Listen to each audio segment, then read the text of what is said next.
Hi, welcome to Game Maker's playlist for July 2017. As I said in my last one of these, this is no longer about merely recommending games. These will be more like reviews, talking about the good bits and the bad bits of some interesting indie games. Let me know what you think of the new format over on Patreon. Okay, let's crack on. Tormentor X Punisher is a twin-stick shooter with a great sense of style and an incredible feel. If you want to see what happens when Screen Shake is taken to its absolute limit, try this game. It could also have been an entry in our Game Jam because of some cool dual-purpose design, like you reload your machine gun by firing your shotgun, and there's a nifty risk/reward system where the last bullet of your machine gun is set on fire, encouraging you to get right to the end of the clip before reloading. There's also a system where more stylish and inventive kills net you upgrades, but really the game's biggest problem is that it quickly descends into utter chaos and madness, which makes it hard to kill anything, let alone kill them stylishly. The game inundates you with noise and screen shake and trillions of enemies, making pretty much every run end in an absolutely inescapable dogpile that you have little chance of escaping from.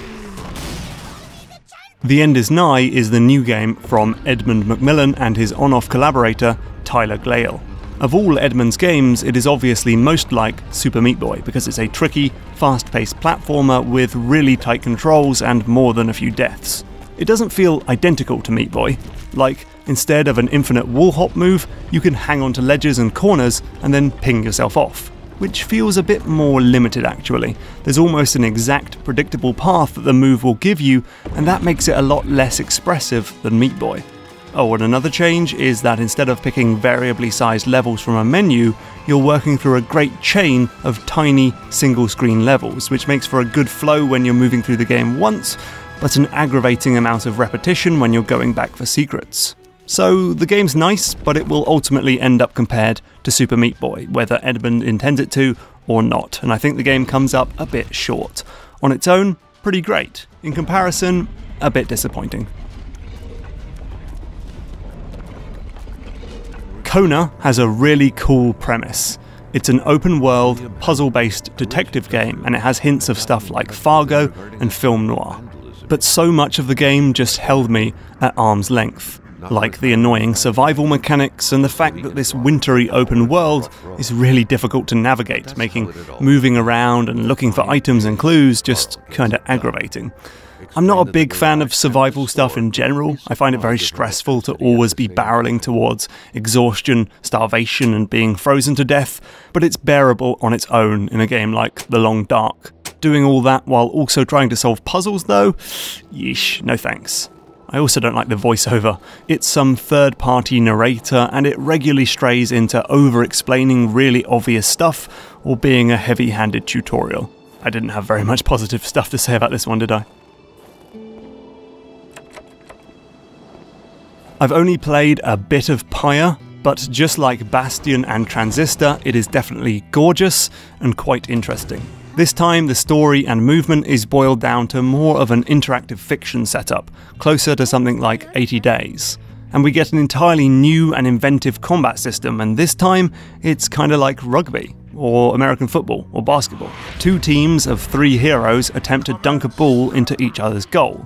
You can pass the ball, do a stamina-draining dash, you can jump, you can throw the ball. It's got all these different rules, but it works to make the fights really quite dynamic and fun.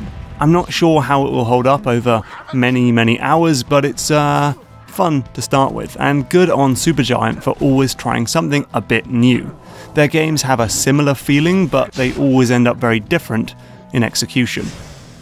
Wherever did the Nightwings go? A quick shout out to Behold the Kickmen, which is surprisingly similar to Pyre. It's a simplified take on a sport with some similar controls, and it even has a text adventure thing going on. Funny coincidence. What Kickmen gets right is the general second-to-second gameplay. I love the way time slows down as you pick the perfect direction for your big kick, the timing window on the tackle for taking possession of the ball, and the way the one-use dash move comes back when you pass, encouraging more back and forth between players. Unfortunately, I don't think the game really capitalizes on this good stuff.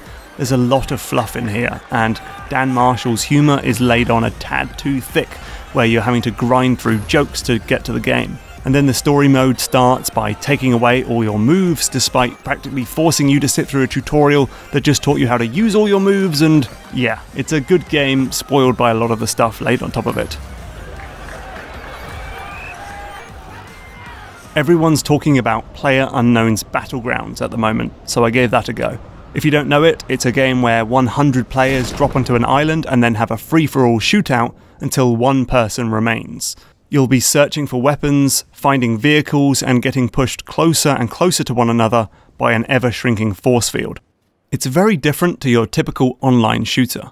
There's a lot of downtime, which can be boring, but it can also become very tense before it explodes into a violent shootout. The game generates a lot of good moments and stories.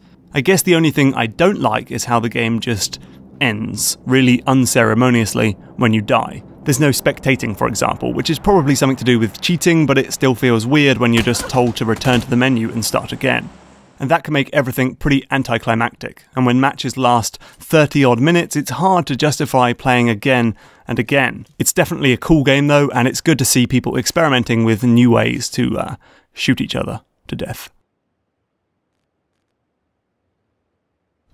And finally, Black the Fall is the new inductee in the bleak and dystopian, practically monochromatic, HUD-less trial-and-error cinematic puzzle platformer genre, alongside Limbo, Inside, and Little Nightmares. Mostly the game is very similar to Inside. It's got the dark palette, the pseudo 3D thing, puzzles based on mind control, lots of deaths and restarts, and more stuff that would be too spoilerish to go into. And I actually enjoyed it quite a bit. It's the only game on this video that I actually finished. I just liked the puzzles, which were largely unique and generally well done.